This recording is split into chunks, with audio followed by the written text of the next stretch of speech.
자, 3부. 어제 잠깐 출장을 다녀오신 유선남님 기다리고 계십니다. 안녕하세요, 유선남님. 잘 다녀오셨어요? 네, 잘 다녀왔습니다. 예. 사실 어저께 새벽에 오늘 새벽에 도착해가지고 아직 피곤이 좀 가시진 않았는데 그래도 네, 꼭 주호 앵커님이랑 다들 만나러 오니까 좀 오늘 또 에너지가 좀 나는 것 같습니다. 어디서 놀다 오셨어요? 알라바마에 출장을 갔다 왔 출장이죠. 당연히 출장이죠. 놀러 갔으면 네, 3% 하고. 그래요? 네. 예, 알겠습니다. 아니, 사실 오늘 제가 너무너무 기다렸어요, 유선님을. 왜요? 아니, 지금 부동산 몰기지가 지금 8%를 찍었는데, 그러니까요. 야, 이거 어떻게 또 전문가시니까 한번 오늘 제가 좀 시간이 나면 여쭤보겠습니다. 뒤에 가서. 저희 뒷부분에 한번 여쭤볼게요, 부동산. 예. 알겠습니다. 자, 오늘 그럼 주요 스케줄부터 좀 부탁드릴게요. 네, 오늘 주요 스케줄 먼저 짚고 넘어갈 부분들이 오늘 꽤 많은데요. 오늘 이미 나온 지표들을 보게 되면 신규 실업 수당 청구 건수가 나왔는데 예상치를 하회를 했고요. 그리고 필라델피아 연준의 제조업 활동 지수가 나왔는데 제조업은 계속해서 살아날 기미가 그렇게까지 많이 보이진 않네요. 오늘 예상치보다 하회하면서 계속해서 연속적으로 내려가는 모습들을 보여주고 있고요. 그거에 반해서 필라델피아 연준의 고용률 자체는 예전보다 상승하게 되면서 전체적으로 좋은 모습을 보여줬는데 연준의 고용률이 높은 거 실업 수당 청구 건수가 예상치보다 좀 낮은 것은 어떻게 보면 시장 쪽에서는 안 좋게 해석할 여지가 좀 많다라고 좀 생각이 들고요. 그리고 오늘 나머지 나올 지표들은 기존 주택 판매 지수가 나오게 되고요. 그리고 중국 인민은행의 대출 우대 금리, 한마디로 중국의 기준 금리가 발표가 되게 되고, 이것 말고 오늘 사실 제가 가장 중요하게 보는 것들은 연준 위원들의 연설인데요. 오늘 마이클 바 부장이 진행하는 스트레스 테스팅이라고 해서 은행들이 과연 여러 가지 부하가 걸리는 상황에서, 압박이 걸리는 상황에서, 고금리인 상황에서 얼마나 버틸 수 있을까에 대한 테스트가 그런 부분에 대한 연설이 진행이 되게 되고요. 그리고 파월 연준 의장 같은 경우는 오늘 12시에 딱 미국 시간 기준으로 점심시간에 이코노믹 아웃룩이라고 해서 앞으로 경제가 어떻게 흘러갈지 예상을 발표를 하게 되거든요. 이제 그러다 보니까 시장과 연관된 발언이 나올 수밖에 없다라고 생각이 좀 들고요. 이런 부분들이 오늘 제가 가장 중요하게 여기는 스케줄이고, 오늘 이미 제퍼슨 연준 부의장이 현재 연설을 진행을 했는데 경제와 관련된 얘기는 하지 않았다라고 얘기가 나왔는데, 이런 부분들 관련해서 계속 지켜볼 만한 변동성이 있을 만한 스케줄들이 마련이 돼 있으니까 꼭 앞으로도 뭐 같이 한번 봐주시길 바랍니다. 알겠습니다. 혹시 그 12시에 뭐 실시간으로 방송을 하시나요? 유선님은? 제가 또 출장을 가게 돼가지고 이거 그래요? 끝나고 바로 출장 가야 되거든요. 출장 끝나고 시간이 되면은 아마 여러분들하고 같이 보지 않을까라고 생각하고 있습니다. 예. 어제는 그냥 파티고 요번에 애프터 파티. 애프터 파티. 알겠습니다. 일단 예, 자, 그 다음에 이제 중국 우리 채권에 대해서 준비를 해주셨는데 어떤 내용입니까, 이거? 네, 사실 지금 채권 금리가 심상치가 않죠. 채권 금리가 사실 5원저리 4.987까지 제가 봤는데 거기까지 갔다가 지금은 소폭 내려오고 있는 상황인데, 현재 중국 쪽에서 미국 주식과 채권에 대한 판매가, 중국 투자자들의 미국 주식에 대한 채권 판매가 4년 만에 최고치를 갱신했다라고 이야기가 나오고 있는데요. 특히 8월 달에 어마어마한 양의 팔아치우면서 조금 전체적으로 채권 금리가 높아지는데 일조를 했다라고 생각이 좀 드는데, 이런 가운데 안에서 중국 쪽이 하는 얘기는 현재 위안화가 너무 약세기 때문에 이런 부분들을 감당하기 위해서 어쩔 수가 없었다라고 발언을 했다라는 소식이 전달이 되기도 했습니다. 예. 우리 옛날에 혹시 그거 기억나세요? 그러니까 미국과 중국이 경제 전쟁, 관세 전쟁 뭐 이런 거 하기 직전에 그러니까 할 수 없을 거다. 왜냐? 중국이 미국의 채권을 세계에서 가장 많이 들고 있었으니까. 맞아. 그런 얘기 있었잖아요. 맞아. 그래서 지금 막 싸우는 것 같지 않아요, 이게? 예, 그러니까 그러네. 뭔가 계속 우리 미국 채권 물론 자신들의 사정이 있어서 팔겠죠. 근데 막 이것 때문에 미국 금리 오르고 막 이런 거. 진짜. 일리가 있습니다. 나 이런 음모론 되게 좋아하거든요. 이게 지금 중국이 일부러 팔고 있는 거야. 참. 예. 너무 많이 파니까 지금 10년물 국채 금리도 뭐 단기물뿐만 아니라 장기물까지 계속 올라가는 거 아니겠습니까? 예. 참. 어떻게든 이제 위안화 방어를 해보려고 지금 채권을 팔고 있는 것 같은데, 예. 자, 그래서 그 미국의 채권을 판 양을 보니까 거의 4년 만에 최고치를 팔았다. 굉장히 많이 팔았다. 그렇죠. 어마어마한 거죠. 이야기를 전해주셨습니다. 예. 참. 예. 일단 다음 뉴스로 넘어가죠. 자, 그 미국 하원 의장 선거 지금 어떻게 진행되고 있나요? 네, 사실 이거에 대해서도 몇 번 언급을 해드리긴 했지만 여태까지 결과가 좀 잘 나오지 않고 있습니다. 지금 정치권 자체가 굉장히 혼돈으로 가고 있다는 부분들이 굉장히 많은데 하원 쪽에서는요, 일단 짐 조던 의원이 공화당 후보로 이제 선택됐다라고 언급을 해드리긴 했지만 문제는 공화당이 절반 이상을 장악하고 있음에도 이 짐 조던 의원이 과반수의 동의를 얻지 못해서 여태까지 아직 투표에서 통과를 못한 상황이거든요. 그래서 결국 공화당 내에서 초강경파 의원들의 마음을 잡지 못하면서 전임자와 비슷한 쪽으로 아마 움직이게 될 것 같다라는 예상이 굉장히 많이 나오고 있고요. 아마 초강경파 의원들과 협상을 통해서 전체적으로 초강경파가 원하는 부분들, 특히 아마 바이든 대통령과의 이제 거래에 대한 부분들을 아마 어느 정도 짚고 넘어가게 되지 않을까라는 생각이 좀 드는 부분들이 좀 나왔고요. 그리고 이것 말고도 좀 재미난 소식이 좀 전달이 됐습니다. 트럼프 전 대통령이 현재 바이든 대통령과의 지지율 격차를 역전시켰다라는 결과가 발표가 되기도 했는데요. 이게 좀 재미난 게 원래 스윙 스테이트라고 해가지고요. 이제 미국 내에서 이제 미국은 주별로 투표권을 갖고 있는 부분들이 좀 다른데 그런 가운데 안에서 각자의 민주당과 공화당의 텃밭이 있고 그 텃밭이 아닌 곳에서 이제 여기에서 결정이 나게 되는데 그런 곳들을 스윙 스테이트라고 보통 많이들 하거든요. 근데 여기에서 7개 중에 5개 주에서 지금 현재 트럼프가 우세한 것으로 이야기가 사전조사가 나오게 되면서 트럼프와 바이든과의 이제 당선 확률이 역전이 됐다는 소식이 전달이 되기도 했습니다. 그에 따라서 현재 미국의 정치권이 여러모로 혼란스러운 양상으로 아무래도 각자의 테마주들이 굉장히 많이 다르다 보니까 이런 부분들도 좀 혼란스러운 불확실성을 더해주는 부분들이 좀 생기게 된다라는 말씀까지 전달해 드릴 수 있을 것 같습니다. 지금 미시건이 의석수가 몇 개가 되죠? 혹시 미시건 의석수? 네. 그 의석수? 선거인 단수. 한번 찾아봐야 될 것 같은데. 그거 찾아봐야. 예. 근데 이게 스윙이라는 게 그 바뀐 거니까. 그쵸. 예. 완전 바뀌었구나. 이거 앞서서 지금 박상현 의원님이 말씀해 주신 것처럼 이 미 대선 때문에 네. 이 자본시장도 엄청 출렁거릴 것 같을 수밖에 없네요. 지금 그러니까 이 정도 되면 지지율을 보니까. 스윙 스테이트가 지금 트럼프 쪽으로 넘어갔다는 거잖아요. 그러니까요. 그러니까 지금 물론 예. 설문조사지만 야, 난리. 난리네요, 난리. 아니 너무 가시밭길 같지 않아요? 막 그러니까요. 지뢰밭 같고 가시밭길 같고 참. 오늘 사실 나오신 모든 분들은 네. 다 종합을 해보면 멸망 스토리야. 지금 멸망 스토리. 다 끝났어, 세상이. 네. 알겠습니다.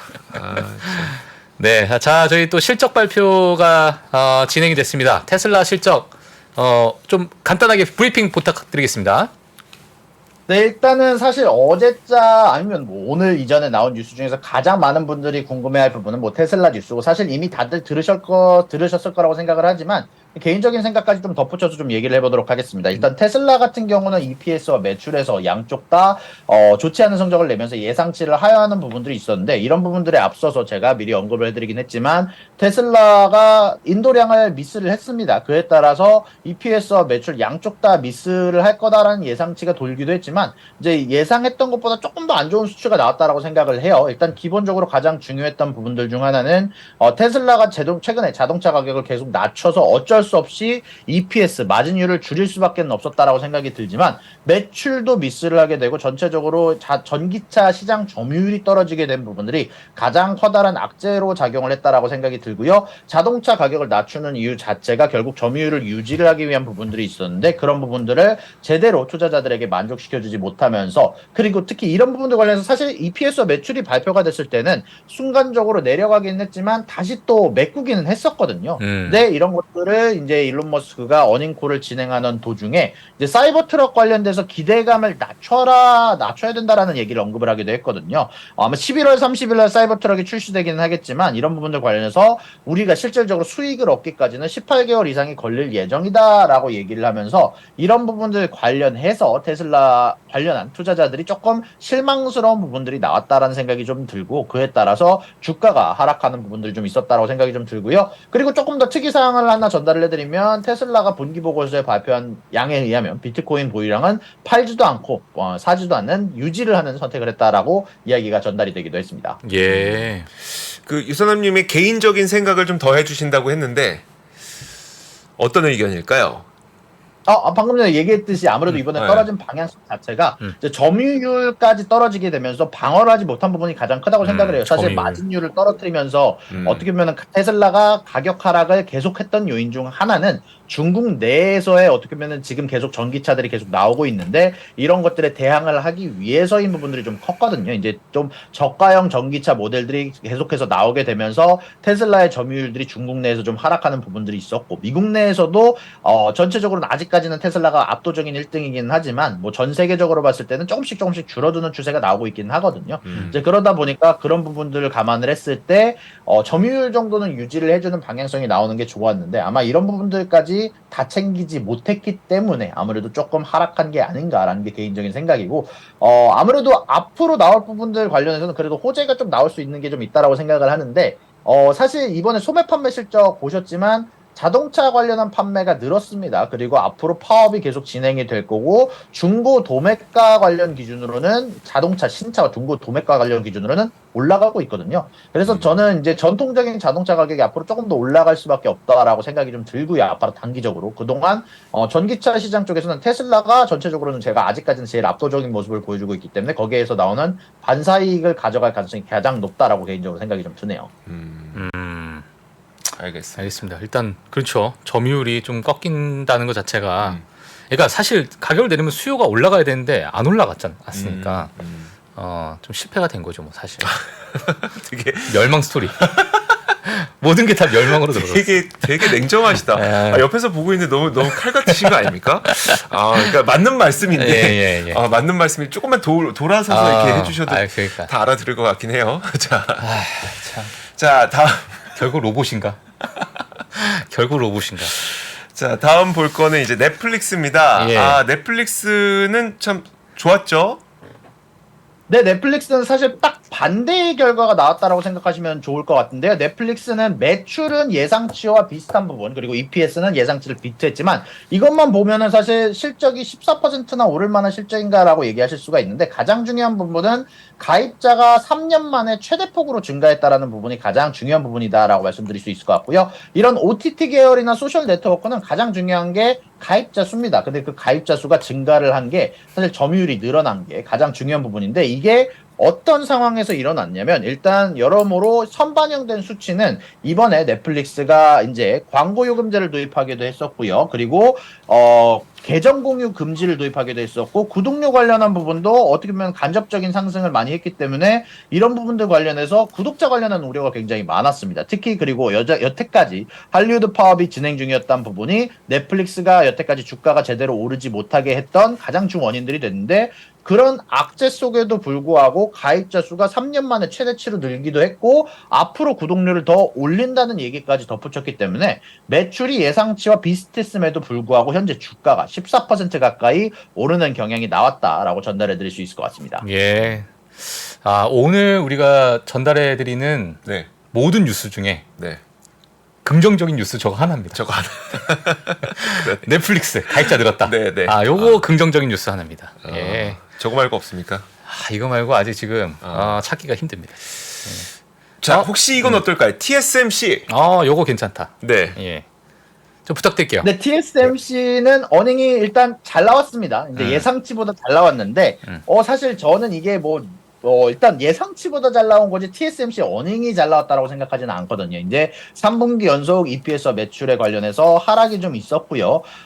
이런 부분들 관련해서 어닝콜에서 드디어 반도체가 바닥을 찍고 올라갈 거다라는 언급을 한 이후에 사실 주가가 상승하긴 했는데 일단 이런 부분들 관련해서 사실 이제 저는 계속 언급이 되었던 부분이다라고 생각이 좀 드는데 사실 저번 쿼터에서도 바닥을 곧 찍을 것 같다라고 얘기를 하긴 했었거든요. 이제 그러다 보니까 이런 소식이 힘입어서 오르고 있기는 하지만 실질적으로 이제 매출과 EPS 관련해서 이제는 전분기보다 나아지는 모습이 슬슬 나와야 된다라는 생각이 좀 들고 있고요. 이제 이런 부분들 관련해서 CEO가 나와서 어닝콜에서 이제 바닥 찍고 올라갈 거다라고 얘기를 했던 부분들이 아마 투자자들의 마음을 조금 더 움직인 부분들이 좀 있지 않나라고 생각이 좀 드는데 일단 가장 커다랗게 TSMC가 예상치보다 어닝이 잘 나왔었던 이유는 일단 아이폰 15의 판매량이 좀 높았던 부분들이 좀 있다라고 얘기가 나오고 있는데 저는 개인적으로 생각했을 때 아이폰 판매량 중국 쪽에서 부진하지 않았나라는 생각이 가장 먼저 들더라고요. 사실 저번에 뉴스 브리핑을 하면서 이런 부분들 때문에 애플의 주가가 떨어졌다라는 소식이 좀 전달이 됐었는데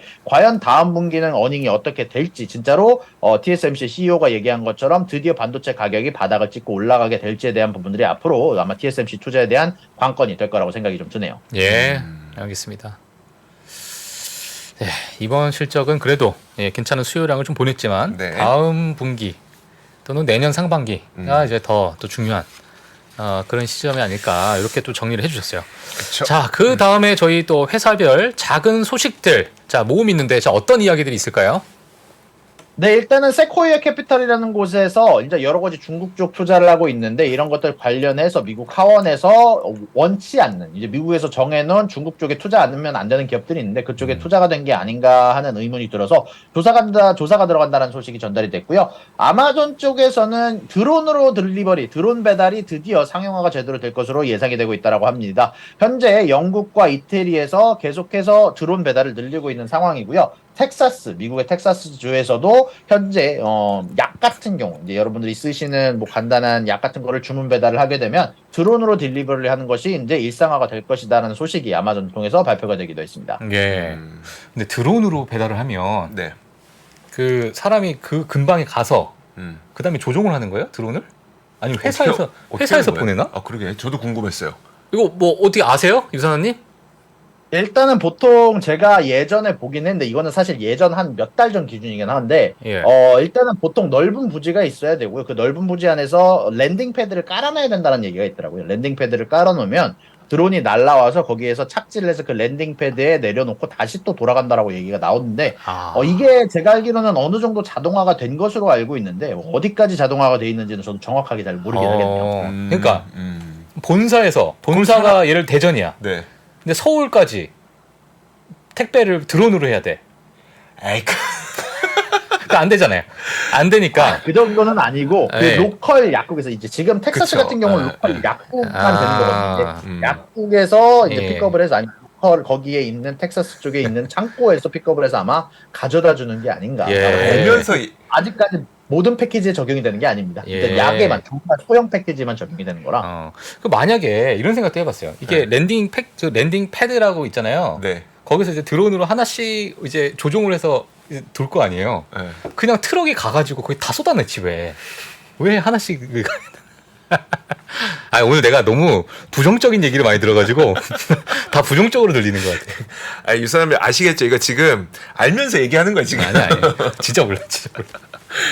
아, 참. 알겠습니다. 아 오늘 참 이 뇌 속이 약간 부정적으로 변하고 있습니다 지금. 그러니까요. 자 마지막 넘어가기 전에 또 이제 실적 발표가 이제 뭐 내일 장 마감한 이후 그 다음에 이제 내일 장 전 시작에 어떤 기업들이 있는지 한번 봐주실까요?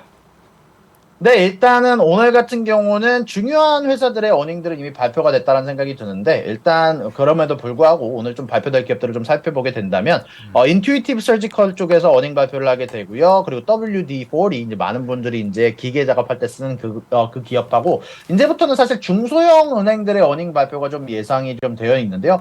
뱅크 OZK 오자크라고 하죠. 오자크 뱅크, 뭐 웨스턴 얼라이언스 뭐 어소시에이티드 뱅크 여태까지 사실 대형 은행들의 어닝이 발표가 되면서 실적이 생각보다 좋았거든요. 이제 3-4% 상승한 모습이 나왔는데 중소형 은행들의 실적은 좋지 않을 거다라는 예상이 굉장히 많이 퍼져 있는 상황입니다. 한 10%에서 15%가량 하락할 것 같다는 예상이 많은 가운데 실질적으로 중소형 은행들의 실적이 이제 오늘부터 발표가 되다 보니까 이런 부분들이 조금 집중해서 볼 만한 요소, 앞으로 채권 시장에 영향을 줄 만한 요소다라고 개인적으로 생각하는 부분들이 좀 있습니다. 네, 알겠습니다. 자, 시장이 이제 시작이 된 됐습니다. 것 같아요. 자, 일단 종은 먼저 올리고 그러시죠. 가도록 하겠습니다. 아 너무 잘 친다. 참, 오늘 제가 부동산은 꼭 여쭤봐야 돼요. 유사님. 네. 유사님 좀만 기다리세요. 알겠습니다. 예. 자, 오늘 시장 한번 같이 보도록 하겠습니다. 오늘 지수는 좀 헷갈릴 것 같아요. 네. 오늘 지수는 좀 헷갈릴 것 같은데, 자, S&P 500은 0.16% 상승을 하고 있고요. 다우는 지금 현재 0%대 완전히 보합을 보여주고 있고, 나스닥은 0.28% 상승을 보여주고 있는데요.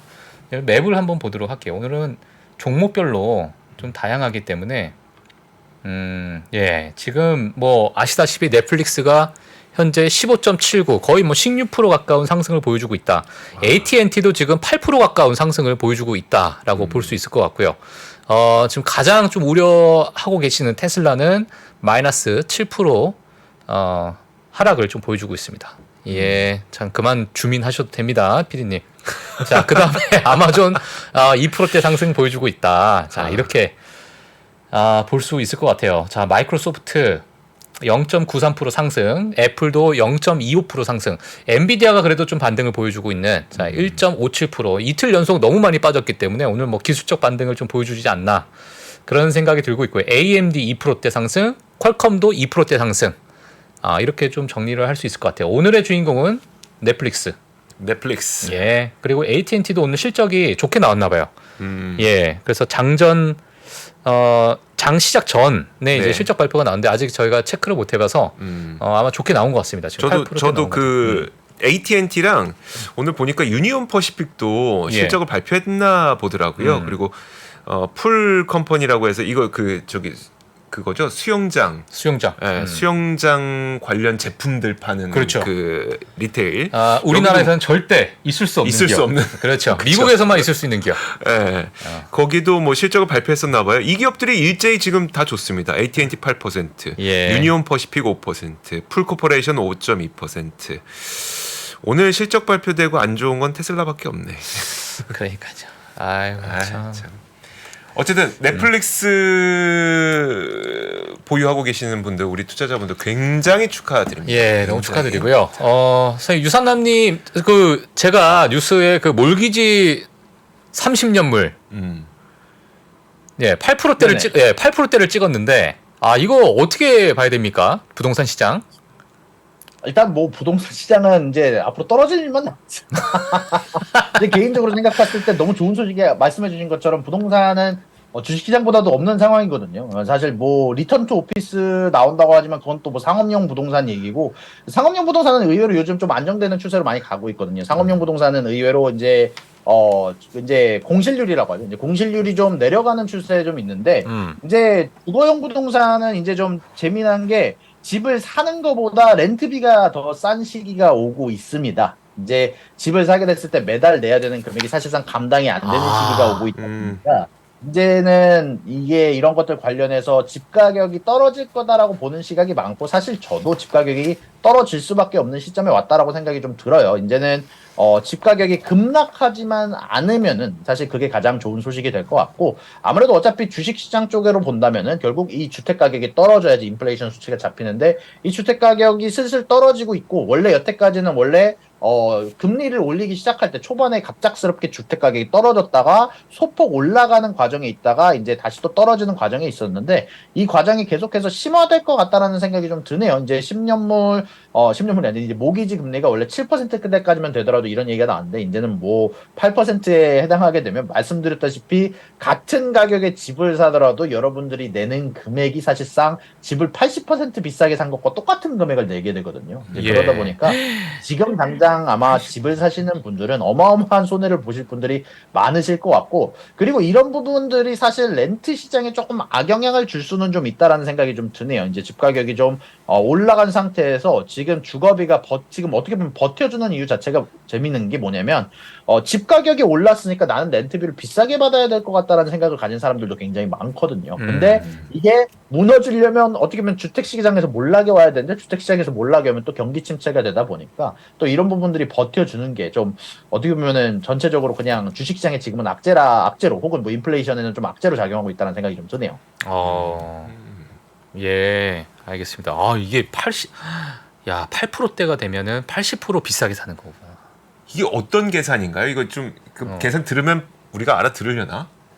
그냥 간단하게 얘기하면 이렇습니다. 그러니까 지금 당장 뭐 어떻게 보면 60% 차이죠. 이제 원래는 이자율 1% 차이가 날 때마다 보통 집 가격을 10% 비싸게 사는 것과 매달 똑같은 돈을 냅니다. 이제 보통 요거는 이제 부동산 시장에서 얘기하는 rule of thumb이라고 얘기를 해서 비슷한 대충 이렇게 찾아보면은 비슷한 수치가 나와요. 실질적으로 이자율 2%에 산 사람하고 이자율 뭐 8%에 산 사람하고 가격 비교를 해봤을 때 매달려는 비용 해봤을 때 집 가격을 60% 비싸게 산 것과 비슷한 가격 차이가 납니다. 그럼 10억짜리면 16억을 주고 사는 거랑 똑같은 효과를 내는 거죠. 예를 들면 60%는. 아 그래요? 네. 오. 참. 아 그러네. 네. 아 네네. 아, 10억짜리 그러네. 집을 내가 돈 내는 비용 이게 금액 그 규모가 물기지가 이게 커지면. 알겠습니다. 야 참. 그럼 이제 뭐 떨어질 만약에 집값이 떨어지면 유산아님은 뭐 더 일이 잘 되시는 거예요? 안 되시는 거예요? 글쎄요, 주식시장, 사실 집값이 떨어지게 되면 결국 저는 개인적으로 생각했을 때 가장 모든 자산시장의 기초라고 생각을 하기 때문에 예. 아마 제가 가진 자산에는 다 안 좋은 소식이 되지 않을까요? 뭐 저 같은 경우는 이제 뭐 집을 갖고 있기도 하고 이제 주식도 갖고 있는데 생각을 해봤을 때 양쪽에 좋은 소식이 될 것 같지는 않아서 일단은 뭐 연착륙이라는 걸 응원하면서 빨리 인플레이션이 잡히기를 이제 바라야 되는 입장이 제 개인적인 입장입니다. 예. 아니 근데 부동산 시장이 빠지면 자산 시장도 안 좋고 주식도 안 좋고 하는데 네. 표정은 오늘이 가장 밝아. 표정은 오늘 가장 밝아. 예. 참. 만약에 이거를 무음으로 들으신 분은 지금 좋은 얘기 하고 있구나. 그러니까요. 이렇게 또 착각하실 것 같아요. 예. 그러니까요. 알겠습니다. 참 재밌습니다. 예. 그러니까 출장도 다녀오셨고 이제 부동산 현장도 한번 좀 여기저기 둘러보셨고 자, 그 이야기를 저희한테 아주 현장감 있게 생동감 있게 들려주셨습니다. 좀 이따 또 출장 가셔야 된다고 하니까 보내드려야죠. 네, 보내드려야죠. 또 샤워하셔야죠 또 빨리. 그러니까요. 예. 자, 유선남님 출장 잘 다녀오시고요. 뭐 또 새로운 이야기 있으면 내일 부탁드리도록 할게요. 고맙습니다. 수고하셨습니다. 네, 감사합니다. 예. 자, 시장을 좀 다시 한번 마지막으로 좀 볼까요? 그러시죠. 예.